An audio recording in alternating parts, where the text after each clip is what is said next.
Magandang gabi po sa ating lahat, mga kapatid. Magandang gabi din po, Father Vic. Tayo po ngayon ay nasa ikalawang linggo ng Kwaresma at sa ating ebanghelyo, narinig natin kung papaanong unti-unti inihahanda ng ating Panginoon ang kanyang mga alagad sa kanyang gagawing pagharap sa kanyang pagpapakasakit, paghihirap, kamatayan at muling pagkabuhay.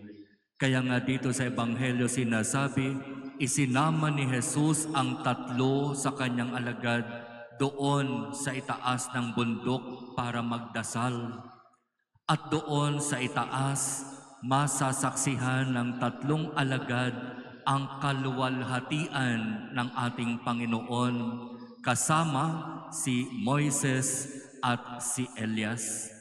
Si Moises na kumakatawan sa batas at si Elias na kumakatawan sa mga propeta, na ang lahat ng itinuturo ng batas ni Moises at ang lahat ng itinuturo ng mga propeta ay patungkol kay Jesus, ang tagapagligtas, ang katuparan ng pangako ng Diyos. Mangyayari ang lahat ng nakasaad sa lumang tipan kay Jesus na anak ng Diyos. Kaya nga ang mensahe ng Ama doon sa tuktok ng bundok Tabor, ito ang pinakamamahal kong anak, pakinggan ninyo siya. Na para bang sinasabi ng Ama, pagbaba ninyo ng bundok, magsisimula na ang pagharap ng aking anak sa kanyang pagpapakasakit, sa kanyang paghihirap, sa kanyang kamatayan. Maraming mangyayari na hindi ninyo aakalain na mangyayari. Magugulo kayo, magkakawatak-watak kayo, pero tandaan ninyo, sa lahat ng magiging mga karanasan na yan, pakinggan ninyo si Jesus. At di ba napaka-importante nitong mensaheng ito ng Ama sa mga alagad? At totoong nangyari, di ba? Bagamat sinabi ni Jesus sa kanila, huwag mo na ninyong ikukwento kahit na kanino ang inyong nasaksihan dito sa itaas. Pero ganun pa man, ikinuwento rin ng mga alagad ang kung ano ang nangyari. Pero tama ang Ama. Hindi nga nagtagal, hinarap ni Jesus ang kanyang pagpapakasakit, paghihirap at kamatayan. At hindi ito naiintindihan ng mga alagad. Kaya nga mismong sila, 12 sila, nagkawatak-watak sila. Iba-iba ang naging pagtugon sa iba't ibang sitwasyon na iniharap ng Diyos sa kanila. At alam natin ang kung ano ang nangyari, di po ba? Merong nagtraidor, merong nagtatwa, merong tumalikod at tumakas, merong lumayo.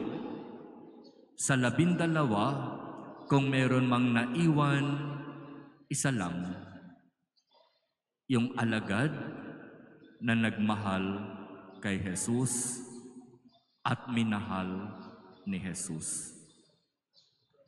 Kaya napakahalaga ng pakikinig sa kung ano ang sinasabi ng Ama.